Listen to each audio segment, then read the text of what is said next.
everyone. Welcome back to the 40% Better podcast, where we talk about leadership, specifically in the world of technology. And fortunately, the stuff that we talk about is transferable into a wide variety of other contexts. LJ has graciously accepted our invitation to come and share his wisdom. Welcome to the show. Thank you. Thank you. I'm excited to be here. Cool. So the first question, and really this is the only scripted question that I have, is how did you get started with doing any kind of leadership? Well, I'm not in leadership. I'm just kidding. Sorry. Thought I'd throw a little humor in there. No, it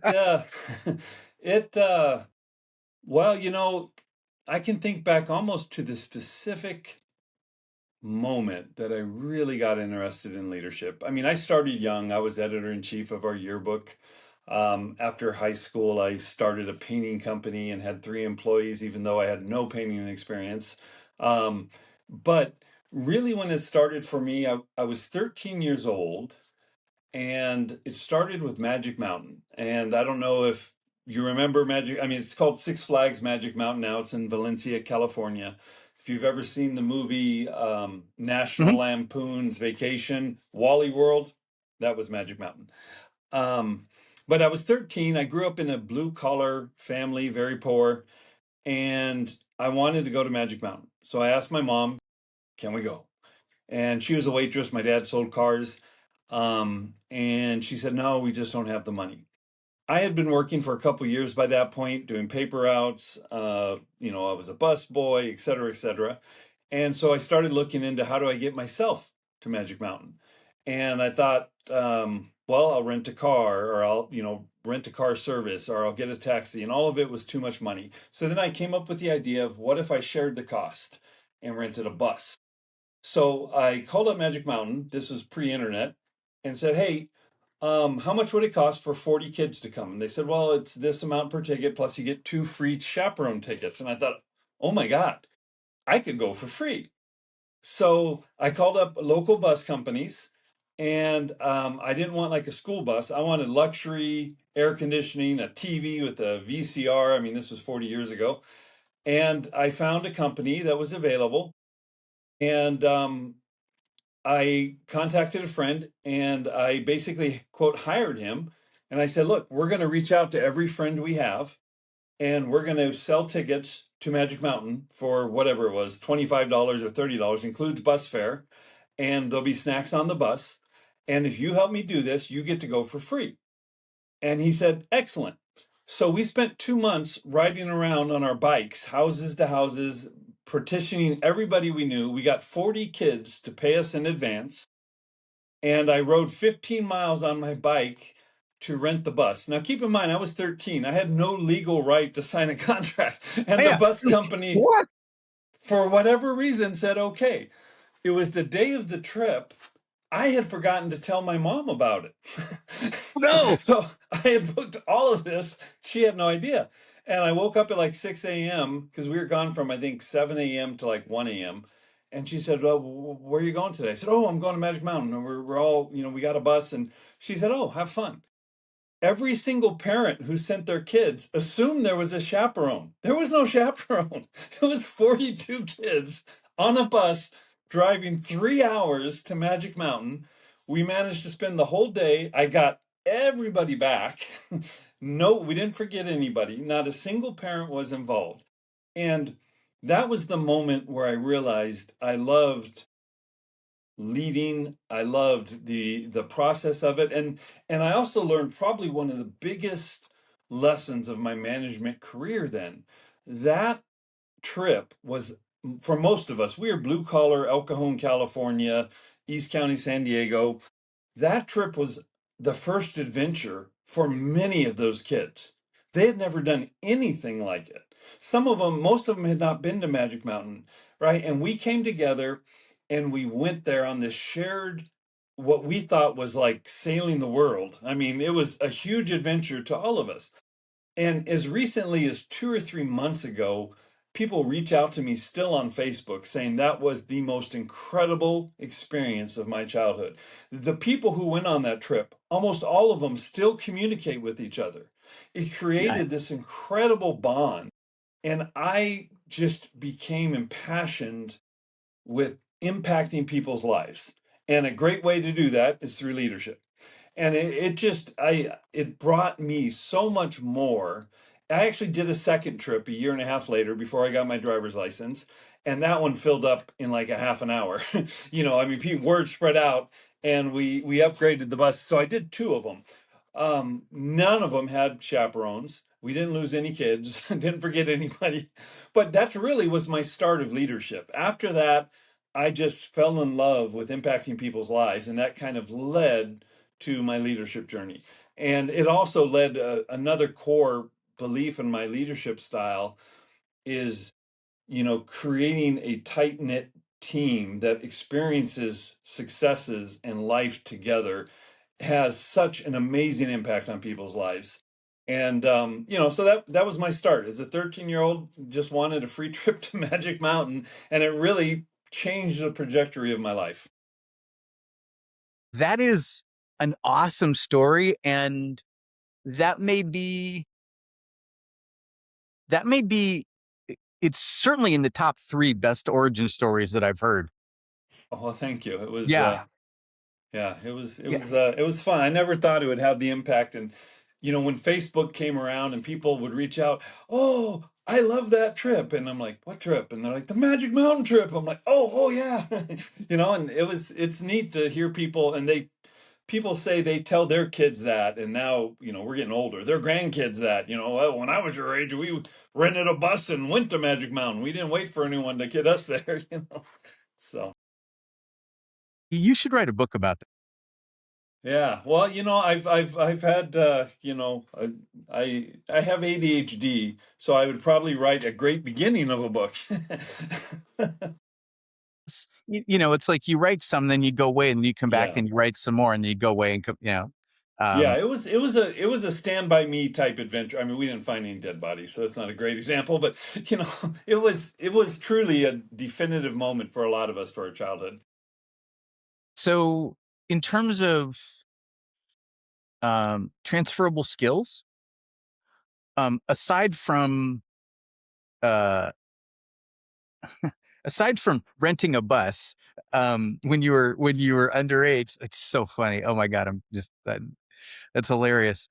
What other transferable skills can you look back on and go, oh, I had to blah blah blah then, and I still do it today. Servant leadership, I think, is a big part of it.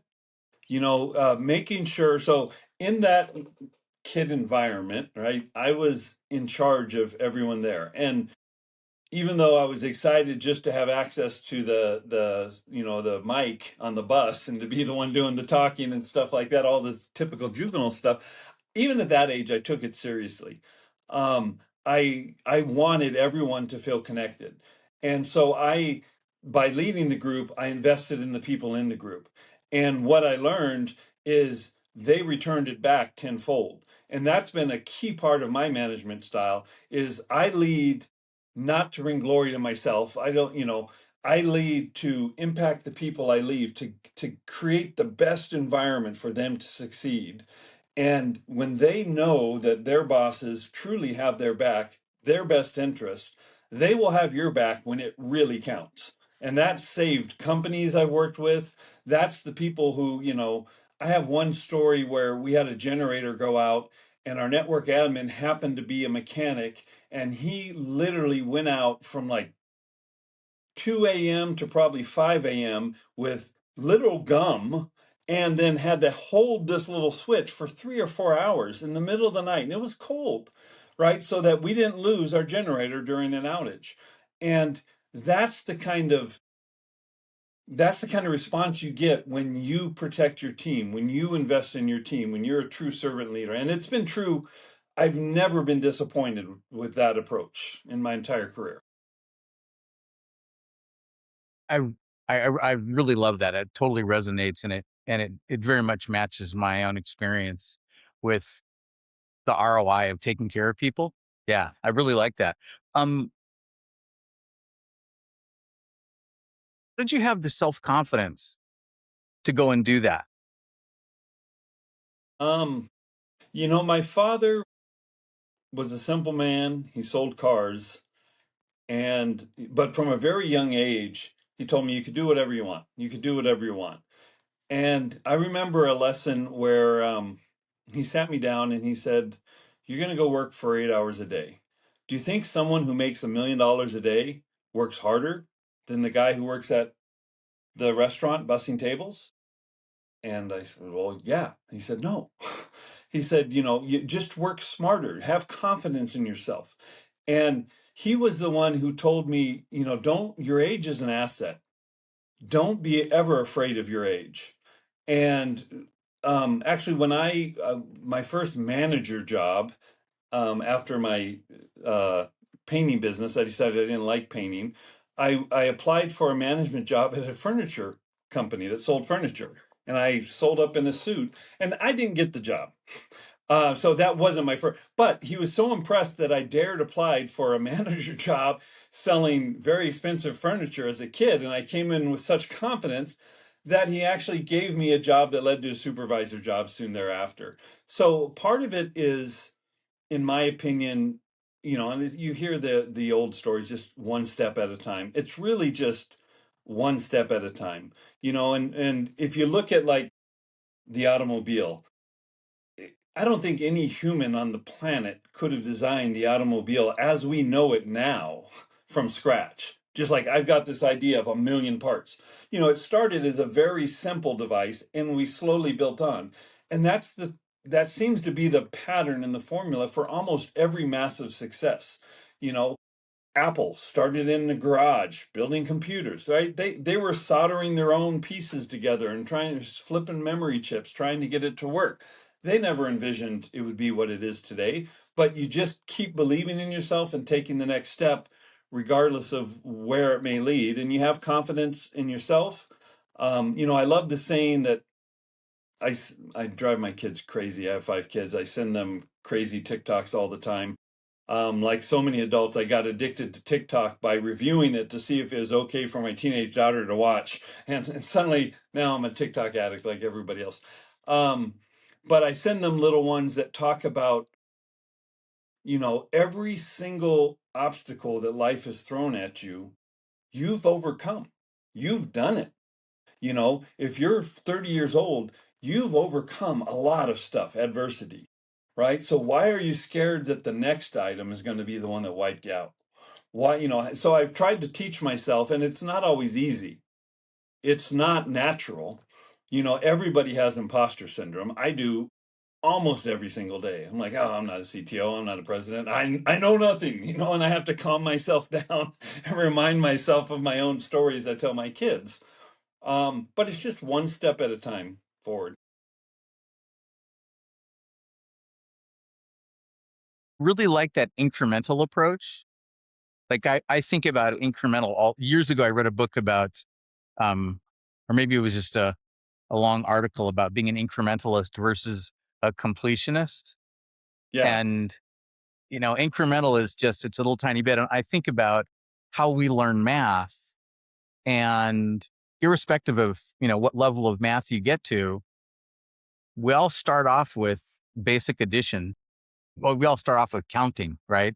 One, yeah, 2, 3, and then we get addition and then subtraction. And there's all these little tiny increments. And I think that's the path to success, is recognizing it's just this stack of tiny increments. And as long as you keep working at it, you you keep racking them up. Yeah. yeah. And the beautiful part of that analogy is no matter how complex the program is, it's addition, subtraction, division, or multiplication. That's it. That's math. And you can have the biggest complex problem and you can break it down to those four things. And that's true with almost any business situation. Breaking it down, breaking it Right. down, breaking it down until it's simpler and manageable. Yeah. Yeah. I like that. I like that a lot. Yeah. Um, and you mentioned something earlier that I think doesn't get said often enough, is your dad said you could do anything. Um, that's I don't think kids hear that often enough today, that they can do anything. Um, around here, there seems to be this sense for a lot of kids that if you're not going to be a software engineer, a doctor, or a lawyer, that you're just not successful in life. And Yeah, that's tragic. I think that's, yeah, yeah, Yeah, you know, and um, there's the whole everyone's special, right? There's the whole everyone gets a participation trophy. That's different than the message of if you work hard and you apply right. yourself, you can have. Did I reach every goal in my life? Absolutely not. I was going to be a famous movie star, Brad Pitt level, people calling my names. I mean, that was the plan. Right? Everything else was a runner up. So it's not that, everything happens as you plan, but if you're prepared, if you believe in yourself, and if you give yourself the opportunity to, and the trust in yourself and the faith in yourself, those opportunities open up regardless of what the economy is, where you're living. There's opportunities. And I had a friend or a mentor tell me at a young age. He said, pursue your passion. I think Jerry Seinfeld said this once too. He said, don't go after the money, go after the coolest thing that you want to do, and the money will follow. And he gave an example of a mold guy who came into his house and removed mold. And he said that he paid this guy like $5,000 for a day's work. And the guy made so much money that he didn't even cash the check for almost 6 months. And here's a person who probably never sought out to be a mold removal guy, but he did it so well. He put himself into it 100%, and he built this incredible business where he was the most sought after mold guy in San Diego. And he had a wait time, and he, probably made hundreds and hundreds of thousands of dollars a year. And so I tried to convey that to my kids of go after your passions, right? Do what you love, and success will follow. It comes, and that's a big part of my management style too. If you can help the people in your team find the best fit for their core strengths and compassions and ambitions, they will thrive, and it makes it just so much easier. Not to mention it reduces turnover, dramatically, which is wonderful. Yeah, yeah. It's uh, when you say that reduces turnover, I'm very happy because it feels like people don't think through how good leadership, impacts people not wanting to leave the company because recruiting is expensive. Oh, And it's the if you can biggest. cut that expense, then yeah, It's yeah, incredible. it's And it's when I look at my career, one of the things I used to have a lot of pride in is the longevity of the employees at my company that I was CTO at for 20 years and then president for 4 years before I went off to start other things. um, is that we had longevity with our staff. We had programmers who'd been there 20 years, 15 years, 12 years, 18 years. That's really not very common in the tech space, especially when we hired people right. young in their careers. The way you grow your career is the career jump, right? Every 2 or 3 years, you get a 30% pay bump. And that's another, we could talk about that for hours, is the whole mentality of a company will never give someone more than a 3 to 5% bump. But when that person leaves, they have to hire someone at a 20% increase just to find a replacement. And then they got to spend 3 months training them.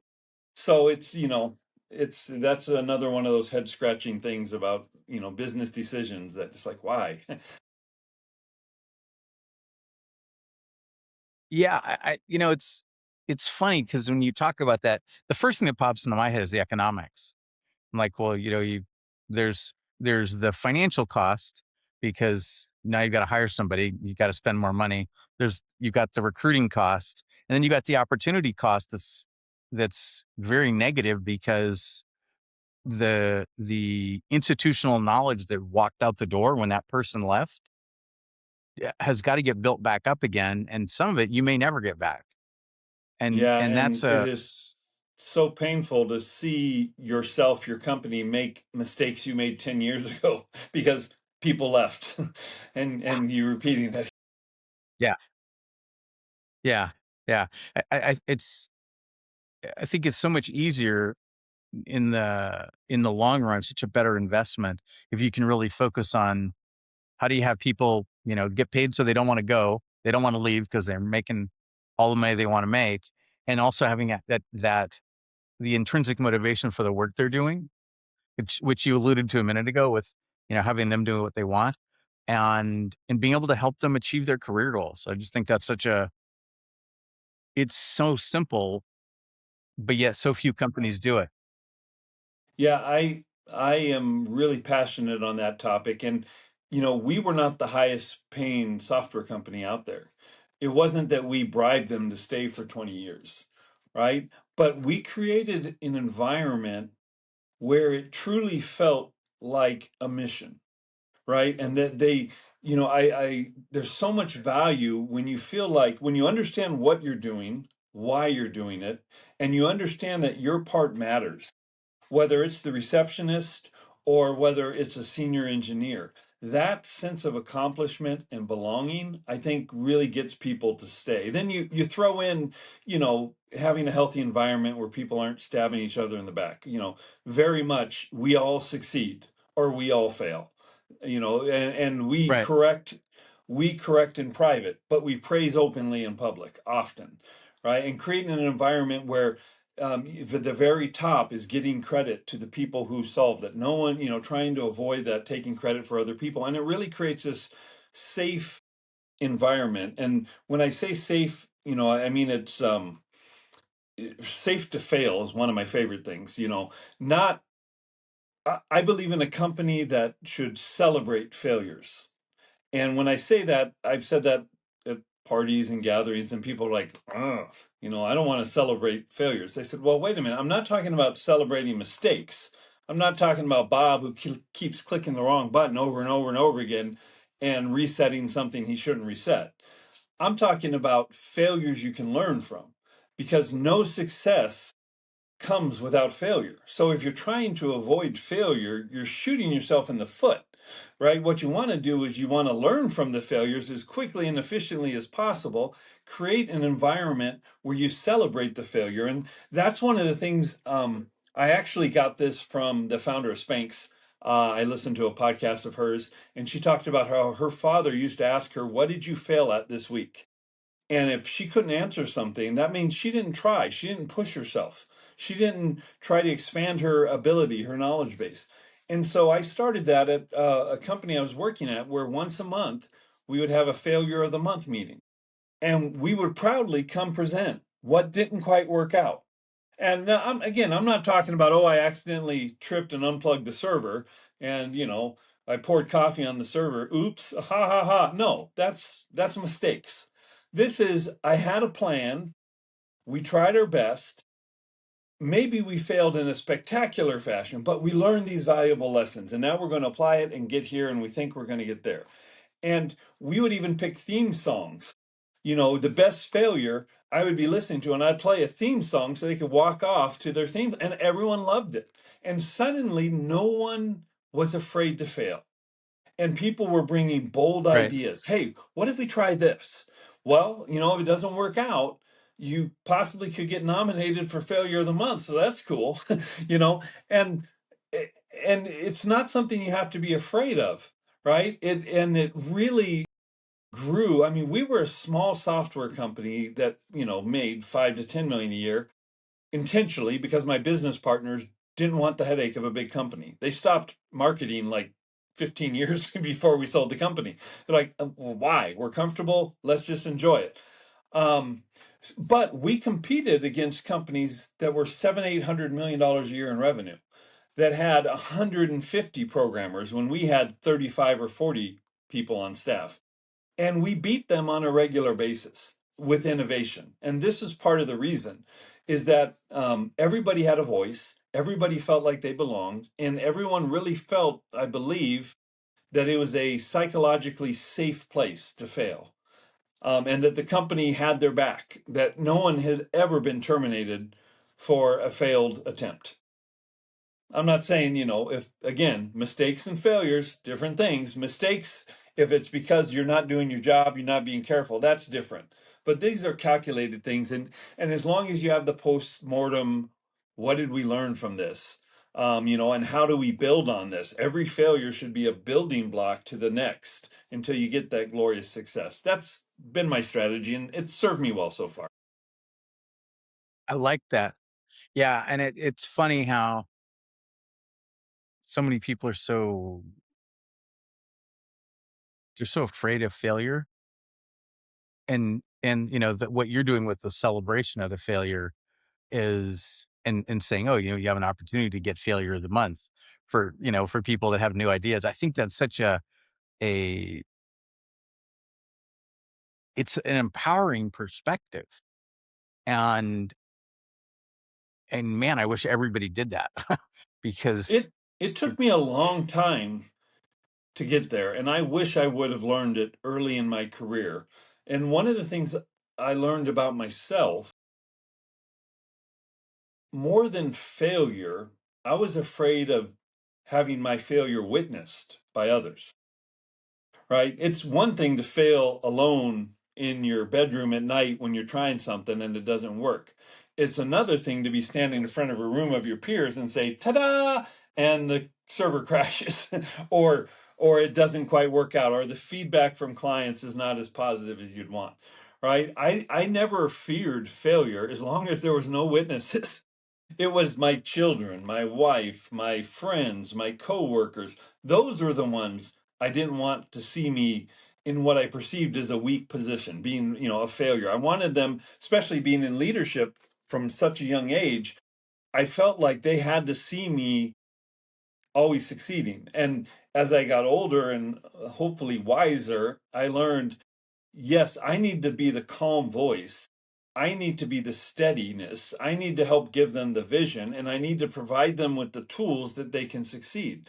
I don't need to be perfect. In fact, it's there's a saying in software that it's almost better sometimes to release with a bug and then fix it quickly than to have no bugs, because then you get to show your customer success side. You get to show your support side that it is prompt and fast. If it comes out perfect, people don't appreciate all of that. And it's the same with leadership.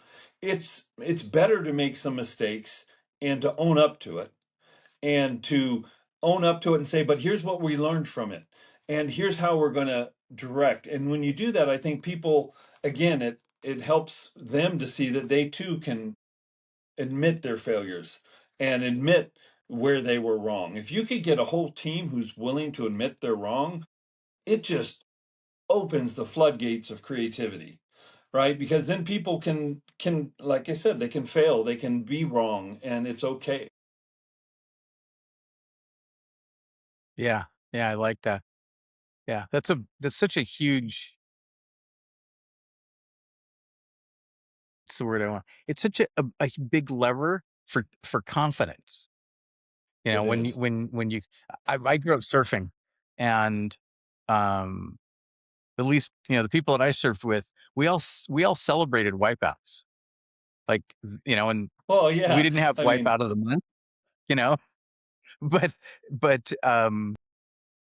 that was like someone would get a great ride and then they would have a great wipeout. And we cheered both of those.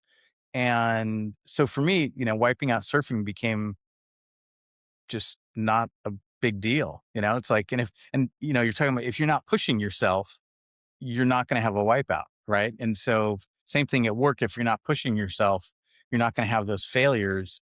And as long as you learn from them, then, and you don't, repeat the same failure 1,000 times.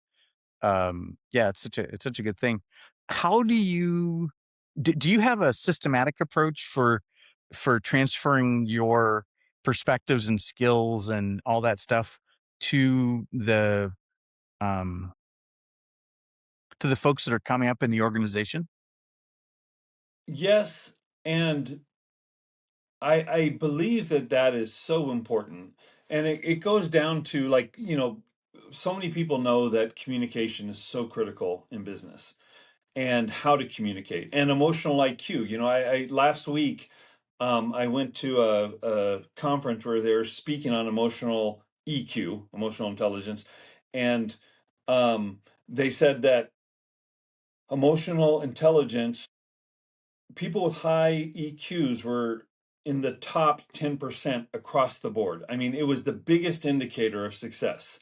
And that carries through with communicating. We've all heard the concept of active listening and that sort of thing. But I'm a big proponent of training people how to have small talk, right? The modern workforce has grown up in their screen, right? They're great at chatting. They're great at emojis. My 16-year-old daughter knows every three-letter acronym on the planet for whatever you want to say, so you don't have to say it. That they're great at. But what they're not good at is small talk conversation, expressing their ideas always. Um, and if you can teach your team, that's one of the things that when I've done like some consulting and when I go into a new company or bring in new people, it's almost like teaching them basic life skills, right? If you can teach how to start up a small talk, the rule of threes, ask three questions before you tell about yourself, be interested to become interesting. And if everybody learns those basic skills, they start communicating at a healthier level, right? And like one of the books I share with everyone I work with is Never Split the Difference. It's a book that talks about, one of the most profound lessons from it was if you want to learn about people, don't ask them questions, just repeat the last three things of their sentence. So it's a little psych trick. So if you say, oh, I love cars, you love cars? Well, yeah, they're my favorite thing in the world. Your favorite thing in the world? Well, I mean, except of course my wife. I love my wife. You love your wife? Well, yeah, she's a beautiful. And pretty much they just gave you their whole life story and you didn't say anything. And I read that chapter and I went into our support department. And generally these guys were not talkative. How are things going? Good. How are things everything okay? Yep, everything's good today. Everything's fine, LJ. Do you need anything from it? Nope. I mean, I couldn't get them to open up about anything. I mean, like any topic. They just didn't communicate, right? And I knew the department needed some help. So I went with my newfound knowledge and I sat down and I just said, what are you working on today? Oh, I'm working on this tough problem. A tough problem? Oh, well, I mean, it's not that tough. It's this and this and this. And I'd say this and this and that. Well, yeah, because within an hour, I knew everything going on in that department, what they're struggling with, their weaknesses, their insecurities. And so we had a meeting and we addressed it. And suddenly this was one of the happiest, chatty departments in the company. This company, I mean, because no one ever calls support to say hello. Right? It's a thankless job. People call you to complain. You're there so someone can complain and you can help fix their problem. And suddenly, because of this openness of sharing, I was able to go in and help kind of fix and adjust and do that sort of thing. And it revitalized the department and it changed their lives. And again, that goes back to what I said. My favorite part of management is when you get to impact people's lives. When you say, oh, this person's job is now more fulfilling, which means they're probably a little less grumpy when they go home to their kids, their wife, their girlfriend, boyfriend, significant. They probably didn't kick the dog last night. And it's a ripple effect. And I get such a sense of, meaning and support out of my career more than anything I make, any money. I mean, I'm a huge fan of money. Don't get me wrong. But, that's really what motivates me to keep going every day. Like that. It motivates you to keep going every day. Yeah. Because some days, Yeah. it's a crazy world we live in. Some days you need a little bit more motivation than others. But Very, to very go true. back, Yeah. and to go back to your original question, do I have a methodical approach? I do have kind of a basic tenet of what I believe a healthy environment is, right? And part of them is onboarding them, letting them know what our culture is. I try to give opportunities very on to prove the things we're preaching to them, right? I share my failures openly I remember when we sold our company, I stayed on as 4 years as CEO, and then I decided to leave, and it was a very emotional um, time for a lot of people. And one of the gentlemen from our support department, who again, they were happy now and they were chatting, but they were, not the ones I expected to get quite as emotional. And he came up to me, and it was a gentleman who'd been with us like 12 years. He was the manager of the department now. And he told me, I wanted to thank you for, really changing my career. And I said, oh, well, you're welcome. I don't know what I did, but I appreciate it. And he said, the first week I was here, I was running a small query, and I went into the wrong database, and he wiped out a table with like a million rows in it. And he just thought his career was over.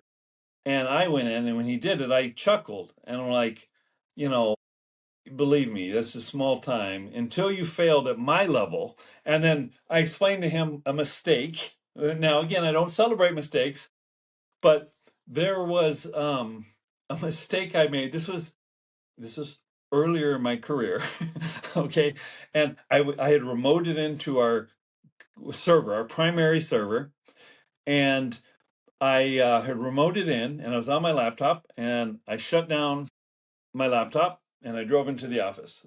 I walk into the office, and everyone is in a panic. Server 5 is down, it's down, it's down, it's down.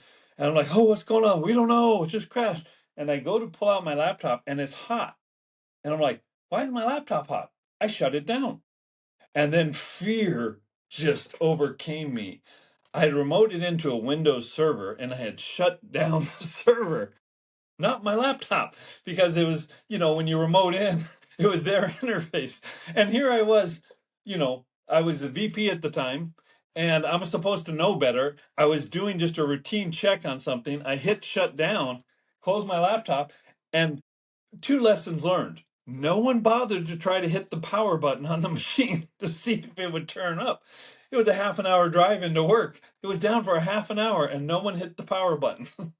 And two, my careless mistake. But I shared that with this young person who had wiped out something.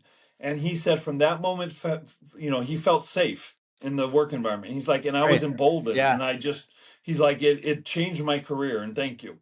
So it's amazing how little things like that, sharing a moment of vulnerability, can have such literally 10 years later. That's the story he thought to tell me about when I left the company. It was really, I mean, it's humbling, to hear stuff like that. It's such an incredible thing to be able to impact people's lives.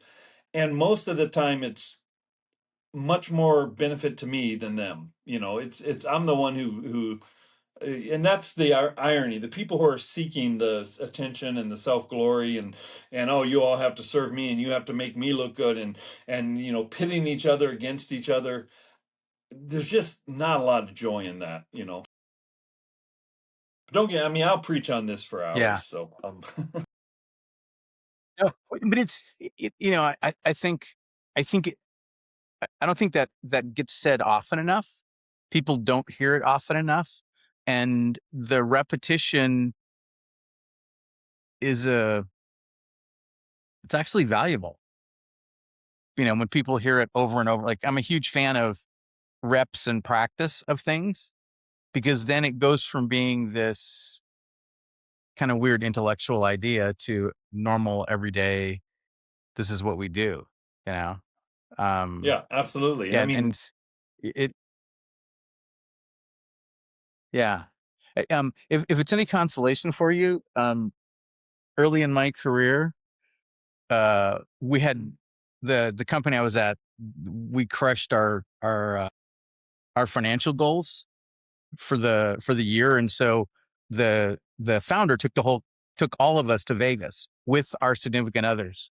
nice. Um, there was nobody back at the office, and then the server shut down, and we're like, we can't get into, we can't remote, nothing. So we finally called up a guy who worked for a sister company and had keys to the building.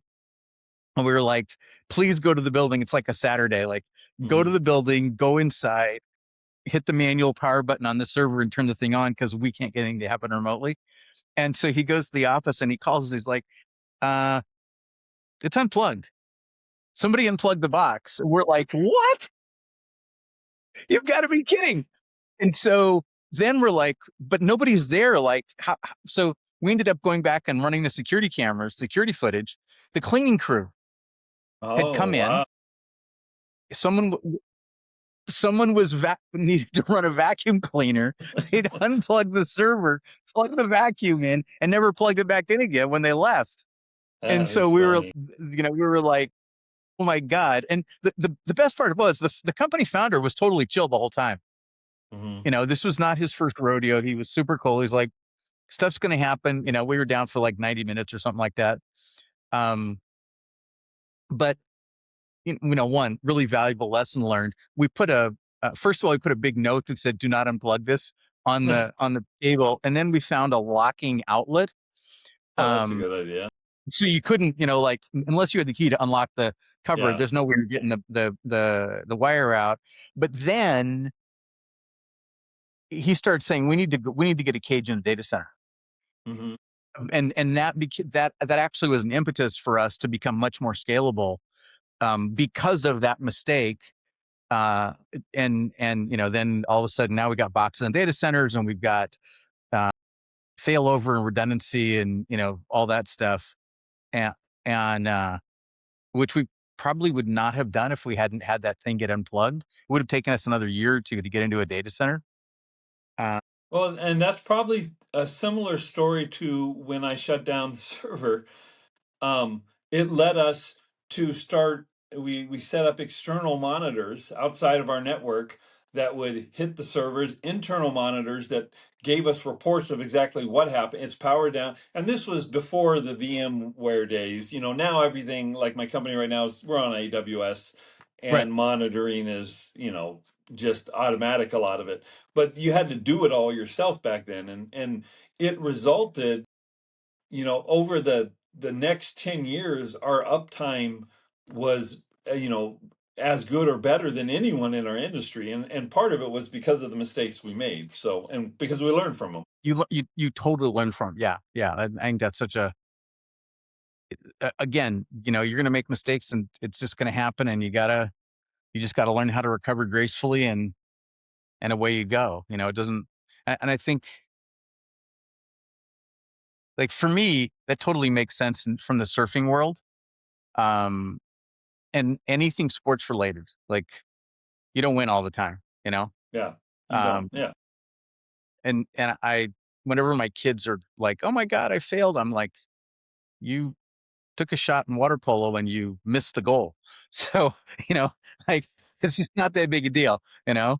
Yeah. There's really not a big gap between the greatest and the worst. If you look at any professional sports team, it's the best baseball teams, they're still striking out plenty. Yeah, yeah, It's a good lesson. yeah. Yeah, Jordan, I go back to that quote of Michael Jordan's about all the shots he's missed, the games he's lost, the times he's been given the ball at the buzzer to make the winning shot and he didn't get it. And he says the only reason I'm successful is because my failure stack is ridiculously high. And I'm like, yeah, it totally makes sense. Um, this has been really good. What questions have I not asked you about leadership that you think are really important? Um, let's see. We talked a little bit about the safety. Um, the one thing that I spend a good amount of time on, that I touched on a little bit, is um, going back to some of the basics for the team. The teaching them how to communicate, the teaching them how to share their ideas, having workshops on how to do presentations, stuff that you'd think everybody should know. The just the I mean, the communication is so critical. I'm a big fan of continuous feedback as opposed to the annual review. And I know, there's a time for an annual review and to put it on, but I always feel if it takes a year for them to find out they're doing great or not doing great, you know, that's a problem. There should be a continuous feedback loop, and that continuous feedback loop should include positive encouragements on corrections and stuff like that. It shouldn't be a horrible thing to hear a suggestion from someone, and that takes an environment, a different. That takes the CEO on down being willing to listen. And I recently heard a saying that said, when you get a performance review, it says as much about the person doing the review as it does you, because you're learning their perception of you, right? And so that's one of the things I try to stress to people from the beginning. I sit them down and I say, look, if you're in a leadership role, here's some things. We are a company where the leaders serve the people under them, right? Your job is to make sure your team is equipped, that your team feels psychologically safe to fail, that your team knows who to talk to, where to go if they have a problem. I mean, there's a study of Chicago University, I think like 10 years ago, um, and they found that employees are 20%, 10, 15 on the high end, 20% more productive if they feel psychologically like well, right? They're not worried about being fired. They're not worried about being backstabbed. And another way to say it is chronic stress from your work environment. You can lose 20% of your productivity with chronic stress, and that's huge. If you're an employee with 100, if you're an employer with 100 employees, and you can increase productivity by 20% just by helping to reduce chronic stress, that's like 20 extra people on your staff. I mean, that's a huge deal. And it's really not that difficult to help get rid of chronic stress in the workplace. Um, you know, there's tips, and you've all heard the trust circles and all the fun stuff like that. And one of my companies I have does team building and stuff like that. I'm a huge proponent of gamification and shared adventures to grow together and that sort of stuff. But this goes beyond that.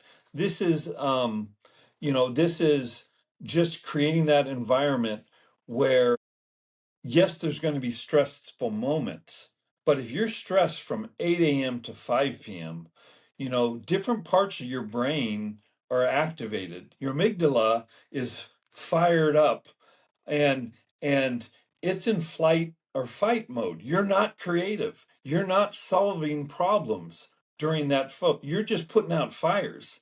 And so to create this environment where most of the time the norm is, working hard, strategizing, working together as a team, but not being in that chronic stress is so important. And again, a big part of that, I've seen so many companies fail just because of lack of basic communication from the upper leadership. I've worked at startups where they were routinely paying people 2-3 weeks late. Everybody was a 1099, so that they didn't have payroll issues, but they would routinely be a week or 2 or 3 late. And most of the people in the company knew we were at a startup trying something new. Um, but the problem was they didn't always communicate that.